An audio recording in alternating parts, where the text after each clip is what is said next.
Right, I think we should go a little early with our first guest, Roger Goodgroves. So, operations, let me get the title right because he did tell me. It is Operations Director for BAFRA, as well as the NFL UK group mods that we all know and love. Welcome in, Roger. How are you doing? Yeah, very good, thank you. Can you hear me clearly? Very clearly. Thank you so much for coming on. Really appreciate it. You're welcome. Why don't you just introduce yourself to the viewers? Okay. Well, I probably have a finger in a few pies in terms of football. So as per the introduction, I'm BAFRA's Director of Operations, which means I assign crews to the UK games.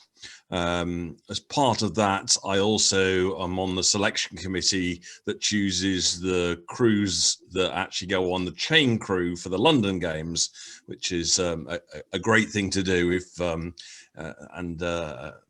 as an official, to be standing that close to the teams, watching the speed, you really get an appreciation for it.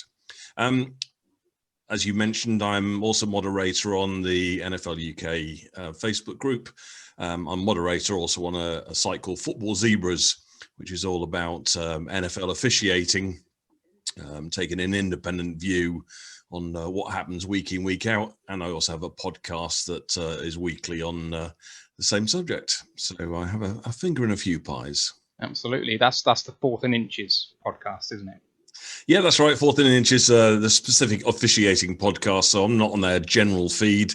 I have one that talks about officiating issues. So we're on a bit of a quiet time at the moment as there's no games, but we'll be coming back. The main podcast, that's the one with Stuart on it, is it? That's right, yeah. So that's the other main moderator, I think, of That's right, yeah. The moderator's out in force on that one. Fantastic. So you are a professional photographer, mainly doing music, and I mean that must have been quite hard during the COVID times, but hopefully that's going to be picking up back now for you with the gigs starting to happen in the next couple of months. Hopefully. Yeah, absolutely. I'm a music photographer by trade, so obviously no live gigs, no work, unfortunately. But luckily, I also get to photograph the London games. So I get out to do a bit of sport every now and again. When I'm not actually, I don't shoot much British ball because usually I'm on the sideline officiating. So it's actually quite good to get out in the London games and shoot some football. So that's a great experience too. And so the new Tottenham Stadium is just phenomenal. The noise level at ground. I have hearing aids and hearing blockers because I'm music photographer, and I had to actually block the noise. It was so loud on pitch level. It really was like a concert. I went to Bears Raiders there, and that was a fantastic occasion. It was amazing to me. I didn't think that I'd go to a stadium which I thought made Wembley look bad, but yeah. I think it kind of did. It was yeah, too it does. Good. Wembley obviously has a history behind it, and it's special to walk out on the grass at Wembley regardless, but to walk out on a turf that's been laid specifically for the NFL, that's something special. Yeah, absolutely. So to go back a little while, you were telling me when we were prepping for this that you played in the 80s for Northampton Storm or Stormbringers. I'm guessing they had a slight change in their name. And they started out as Stormbringers and then shortened it. Aha. Okay, and then you captained them in the UK National Championship game in 1990. When you said you kept them in the game, I assumed it wasn't to a win. Then you assumed it wasn't. Sorry, I didn't hear the question. Sorry, because you said you captained them in the game. I was assuming that unfortunately ended in defeat. Yeah, unfortunately it did. Lost to Manchester Spartans, who then went on the following year to represent the UK in Europe. So annoyingly, it'd been great to represent in Europe for the club level. But what position did you play? I started as running back, but then moved towards tight end. So by the time that I was on that game, I was at tight end. So. God, that's a hell of a transition. I wouldn't have said that there were too many running backs who could transition to tight end. Yeah, I guess two things. You get older, generally you get bigger, so beefed up a bit and therefore more able to make that transition. But also I was sort of scholar of the game, I guess you'd call it. So I could move into different positions and know what was intended. I was helping out in the coaching, and then I moved to coaching when I stopped playing. The transition to tight end was, we needed a tight end, and I could do that. So it was as much that as anything else. And we had a surplus of running backs. So it was a case of, well, we have plenty of running backs. Although I might be quite good at it, then there were others as well. That makes a lot of sense. Were you an offensive coach then when you moved into coaching? Yeah, so I started with special teams and then running backs coach, and then I gave up football for a while, had family stuff going on, and then I came back as an official. So people can make that transition when they stop playing or before if they want to. Officiating, obviously, in UK football, UK soccer is something fraught with. Well, I know I wouldn't want to do it for some obvious reasons. I wouldn't either. No, I'm imagining, I'm hoping that doing it for football is actually a much nicer experience. It is more like doing it for rugby. If you look at the professional rugby game and the respect that the players have for most of the officials, it's more attuned to that. I think I've looked at it, and there are a number of factors why, one of which is both games are very much a positional yardage-based game. And if you upset the official, you'll be marching back 10 yards, 15 yards, and that hurts your team. Your team will get on your back. So that's, I think, is one of the biggest factors. And generally, there's more respect in the football game, I think, as in American football game. But soccer has lost its way. It needs somebody at the top to really clamp down on the whole rolling around and hurt and diving for penalties, and you name it. You'd soon clamp down if you had the will to clamp down on it. But there are too many prima donnas, unfortunately, in soccer. So how did you transition into BAFRA? I'm interested to see, because obviously you were in BAFRA playing and coaching and whatever, and then you transitioned. How did it happen, and how did you rise to your current level? Two things. One, when I was at the team, I thought of myself as the team expert in the rules, because I was a keen follower of the rules even back then, and I thought of myself as the expert. I realized how little I knew when I actually transitioned, of course, because the intricacies of the game really don't come out until you start going into detail. How I actually made that transition was actually because BAFRA, which is the British American Football Referees Association, as opposed to BAFA, which is the British American Football Association, just to be confusing. BAFRA were running an event at Wembley, and they had Ed Hockley, who was going to be refereeing the game the following day, doing a talk to potential officials. So went down for that, met him and his crew, won a jersey of his, got signed, as in he signed it, not I got signed. Got a signed jersey. So it was a great day. Got to meet the crew, got to meet Big Ed, have a picture taken and that sort of thing. And that was what really encouraged me to come back into the sport. I was always keen on the rules all the way through, but getting back into it, I thought, to be honest, at first I was too old. If I was being honest, but actually, when you're officiating, you don't need the speed and the durability that you would do as a player, and so it is possible to get into it. And we have officials who are still doing a really good job in the 60s, 70s, and nearly 80s. It's their ability to read the plays, and as you get older, often you can see what's going on because of your level of experience, and doesn't necessarily mean you have to run 100 miles an hour to get there. In fact, actually standing still at the moment of the important mesh point is actually more valuable, because the NFL actually picked this up as their new director of officiating, Walt Anderson, who came off the field to lead that, and he took over from the guy that was doing before, and he instigated some new training this year, which was all to do with getting there quickly and then stopping moving, so you're able to see what happens more clearly.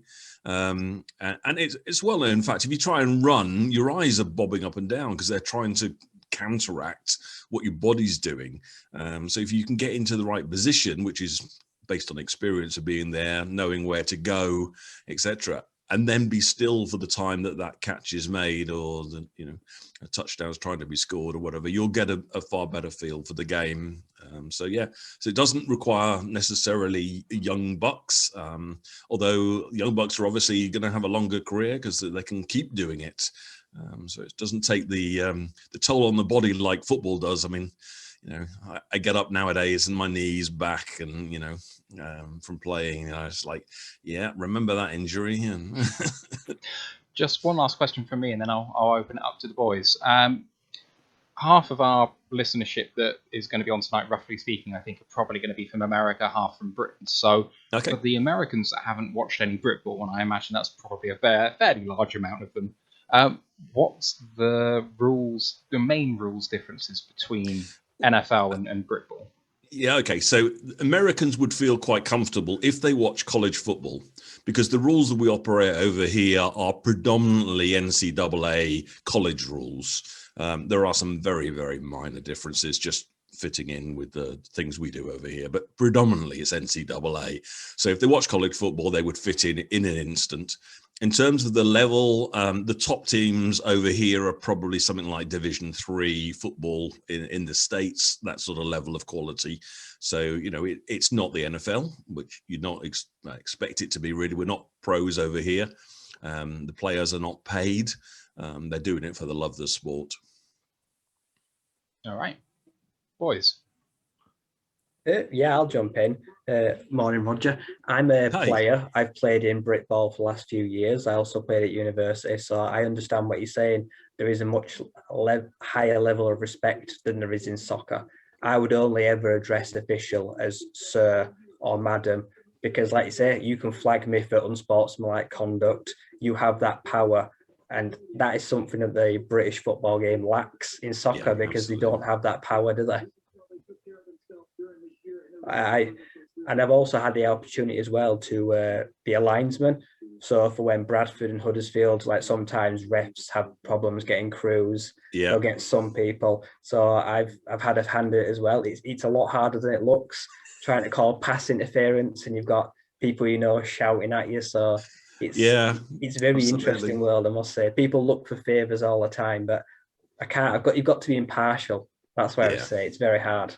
Yeah, it is. The important thing is we're always looking for new officials. I mean, during the year of COVID, we've been still training new officials. So we have quite a few new officials coming online, but we can always do with more because the game is growing at a great pace. I mean, not only do we have the adult leagues, which some people are aware of, but every winter we have the universities playing each other.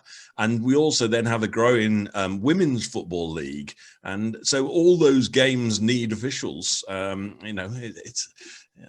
It's only great if you have the officials there. Otherwise, there's always going to be arguments about who's calling what if they're on the team affiliation. And Roger, have you had the chance to go over to America and see the crews in action over there, and have some sort of like training and coaching? I'm actually, earlier this evening, I was actually on a training event with Dean Blandino, who was ex-head of the NFL officials, but his role nowadays is in charge of replay for the NCAA. And I'm being very fortunate to be on the last few years replay training over there with him. And so, yes, I've been over to Chicago and had some training in replay a couple of years ago. So I've been very fortunate to get out there and see it firsthand and be involved with officials. And we have people coming over to help us in the UK who are top level officials from the NCAA. So like the official that would have done the refereeing for the college national championship game has been over to talk at our conferences. We've had Zooms during this year with American football, NFL referees. Brad Rogers has talked to us, to our elite crews over here. So there's quite a good interchange at the officiating level. And internationally, our UK officials represent really strongly both European and World Championship levels. So, we've got a In fact, probably our officiating is stronger than our football in terms of its quality, ironically. I hope they didn't make you have to endure a Chicago Bears game when you were over there. No, although I have a very good friend out in Chicago, so I won't knock them. You're on the wrong podcast if you think that this is a not knocking the Bears. Des caught it. Yeah, I remember Des caught it. Yeah. Who are you a fan of, Roger, in the NFL? To be honest, I'm not anymore. When I first started back in the 80s, in fact, actually, my football watching started prior to that. World of Sport, they used to show highlights of the Super Bowl before Channel 4 actually got involved. And I remember watching it there. At the time, I was a rugby league player, so I was used to contact sports. But watching it and trying to work out what happened in a 15-minute highlight program was just impossible. But it looked great. I loved it, and I just wanted to know more about it. And of course, when Channel 4 started showing in the 80s, then it was like fully immersed, and now I understand it in detail and things. So yeah, it started out with a few teams, and the trouble is, every time I got into a team, they became really popular and successful, and everybody said, "Oh yeah, you're only following them because they're winning," and it was like. Can I recommend the Detroit Lions if you want to support an underdog? Yeah. Yeah, I feel for you guys. I do support the underdogs usually when I go to watch a game. My first ever Super Bowl I went to was when the Patriots had won every game of the year, and they played the Giants, and the Giants had just played in Wembley that year. And so I was supporting the Giants because, well, you've got to support the underdog, especially against the Patriots. So, yeah, that was great. Was that the year that OC Amenura just destroyed Brady? I can't remember him being starring in that. I mean, I remember the helmet catch was the one that was really the highlight moment. When it was just a sort of desperation pass by Manning, but caught against the helmet. Tyree, I think it was, if memory serves me correctly. But 5 or 6 Tyree. Yeah, it was just a great game, and the whole Super Bowl experience is just wonderful as well. The halftime show, being a music fan and a music photographer, you know, that day was Tom Petty at halftime, but other Super Bowls I've been to with The Who, Beyonce, Bruce Springsteen. So it's just like, you know, for me as an American football and music fan, I'm just in heaven. So. Hi, Roger. Sorry, it's my first time talking with you. Thanks for coming on to the pod this evening. If I may ask, obviously, been Lions fans, we've had our fair share of bad refereeing decisions over the years. I was just wondering what, you know, because obviously you talked to the crews over there, what you think, you know, the level of officiating is like over there currently. And in terms of like the big decision, sorry, just one more. In terms of the decisions, it doesn't seem to be much accountability over there. Sometimes if they make a really bad decision, there's no repercussions. Do you believe that there maybe needs to be a little bit more accountability there on the parts of the refs? Okay, so let me tell you about accountability, and it might change your opinion or it might not, but let me tell you what there is. Every single play of every single game is reviewed for the officiating by position. So there will be the boss of whoever the official is that's on the game will be looking not only at the calls they made, but also the calls they should have made that they didn't make. And they will have the hindsight of replay, slowing it down, etc., to make the decision about whether it was a good call or not a good call. And over 99% of the calls are graded as correct calls. So there are mistakes. Let's not get away from it. This is a sport, you know, as was mentioned by Ryan, you know, when he started to try and do it himself, so it's not as easy as it looks. These guys are the top of the top. So you might not think they're making a great decision, but they are the best at that role, and they will make mistakes. In the same way that coaches will make mistakes calling the wrong plays, and players will drop a catch and somebody will miss a block. But we don't go and highlight that video later and go, oh, look at that, he missed that block there. That was why we lost. No, it's so much easier to say, well, actually, we had some bad calls from the referees. There will be occasional bad calls, but the other thing I can promise you is that when you look at a team, when you're following a team, you look at what you want to see more often than not. And it became very apparent to me with a very good friend official of mine, who's one of the top of, he's an elite official in the UK, but he's a San Francisco fan.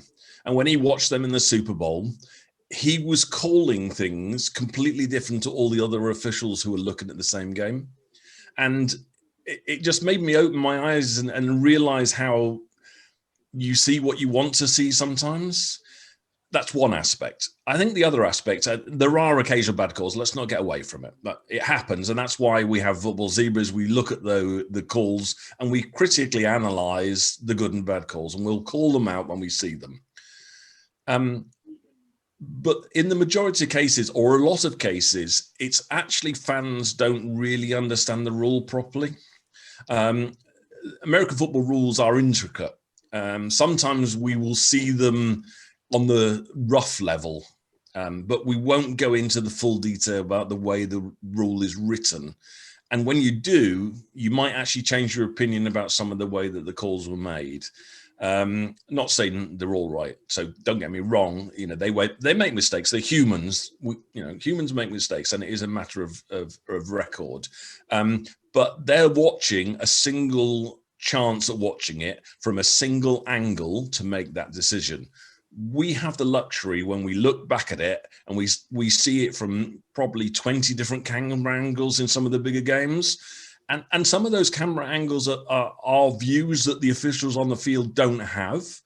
They're straight lines of the play. They've got player in the way of what they're trying to see. So they're making the best effort at that. We all have different responsibilities on the field as well. We watch different areas. So when you're watching as a fan, you generally follow the ball. It's natural. That's what you do. Unless you have you like working in the line work or whatever, then generally you follow the ball. So we all assume that every official is watching the end of the play. Oh, surely you should have seen that catch. Well, no, only 2, maybe 3, maybe 4 at most of the guys might actually have a view on that and be responsible for calling it.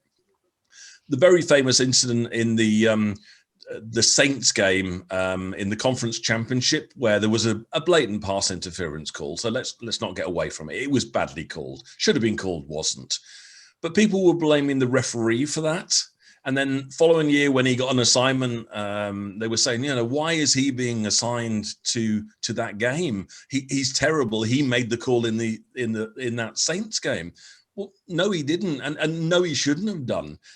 If he'd have been watching that end of that play, instead of watching the quarterback, which is his responsibility, there could have been a big hit on the quarterback that took the quarterback out. Everybody's then going to be turning around and say, well, why did he let that hit go? You can't win. Anyway, going back to your original point, accountability. So we talked about the review process. But one thing with accountability is referees are graded, or the officials are graded every game of every week. And the ones that make the playoffs are grading in the top 2/3. The people that are in the bottom third, if they keep being in the bottom third, they will just lose their job. You won't hear about it, but they will just be quietly taken away. So there is accountability, and there have been officials that have been fired mid-season.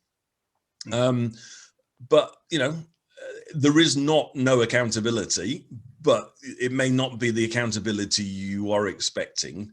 And if it's a bad call, when you do your job, I don't know what you do, but let's say when you do it, if you make a mistake, do everybody from the sideline start saying he should be fired? Yeah. We make mistakes. Sorry, I appreciate that answer in depth. That's kind of opened that up a lot for me. So thank you. No worries. Just one last thing before we let you go, Roger, and I just want to ask about the rules changes that have come in, specifically the idea of a sky ref. And while that didn't quite come in full, there is an expanded ability for a referee who isn't on the field to inform the team on the ground of the facts on the ground, shall we say, the things which are determinable. Do you think that's a good move? Yeah, I do. I've long advocated for it. Dean Blandino, who we mentioned earlier, was involved at the XFL, and the XFL brought in the video judge, and I thought that was a great way of using the technology we now have to make decisions on the field and to feed down to the crew on the field.